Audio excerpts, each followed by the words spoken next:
Malam itu, hujan deras mengguyur desa kecil di pinggiran kota. Angin dingin meniup dedaunan dan menciptakan suasana yang membuat siapapun ingin bersembunyi di balik selimut. Namun, bagi Andi, malam itu adalah malam yang tidak bisa dihindari. Ia harus melewati jalan setapak di dekat kuburan tua, satu-satunya rute menuju rumahnya setelah bekerja lembur di bengkel. Kuburan tua itu sudah lama dikenal sebagai tempat angker. Warga desa sering bercerita tentang suara tangisan yang terdengar di malam hari, terutama saat hujan turun. Andi yang tidak percaya pada hal mistis, selalu menertawakan cerita tersebut. Itu cuma angin atau suara air hujan yang jatuh di kuburan, katanya kepada teman-temannya.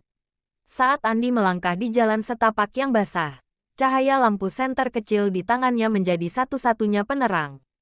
Hujan yang turun semakin deras, memaksa Andi menundukkan kepala untuk menghindari percikan air. Di tengah perjalanan, ia mulai merasakan sesuatu yang aneh. Langkah kakinya terdengar tidak sendirian. Ada bunyi langkah lain yang mengikuti di belakangnya. Terdengar samar namun cukup jelas. Andi berhenti, mencoba mendengarkan lebih seksama.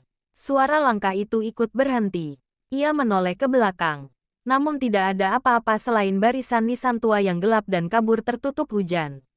Mungkin hanya gema, pikirnya, meski hatinya mulai merasa tidak nyaman. Ketika Andi melanjutkan langkahnya, suara itu kembali terdengar. Kali ini disertai dengan suara tangisan pelan. Tangisan itu terdengar seperti milik seorang perempuan, lirih dan penuh kesedihan. Suaranya seolah berasal dari arah barisan nisan di sebelah kiri jalan setapak. Andi mencoba mengabaikannya, mempercepat langkahnya. Namun, semakin ia berlari, suara tangisan itu semakin keras, seperti mengejarnya. Ketakutan mulai merayapi tubuhnya. Ia memutuskan untuk berhenti dan mengarahkan lampu senternya ke arah suara tersebut. Di antara bayangan pohon besar dan batu nisan yang tertutup lumut, ia melihat sesuatu yang membuat darahnya membeku. Di sana, berdiri sosok perempuan dengan gaun putih basah oleh hujan. Rambutnya tergerai menutupi wajah, dan tubuhnya sedikit membungkuk seolah menahan rasa sakit.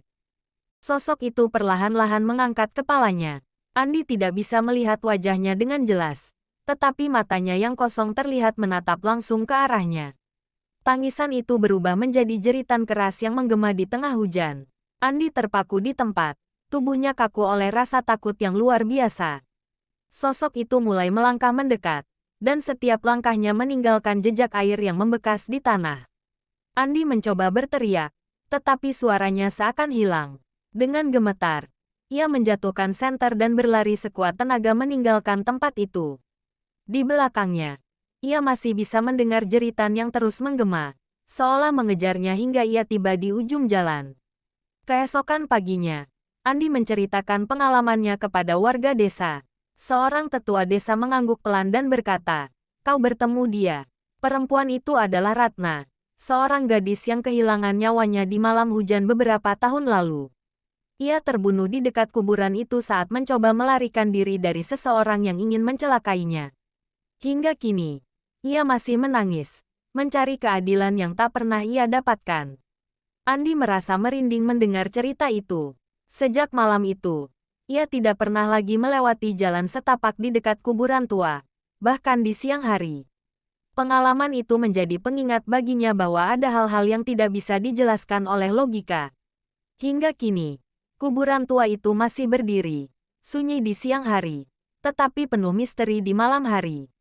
Warga desa selalu menghindarinya, terutama saat hujan turun. Tangisan Ratna menjadi bagian dari legenda desa, sebuah peringatan akan cerita tragis yang terus hidup di antara batu-batu nisan tua.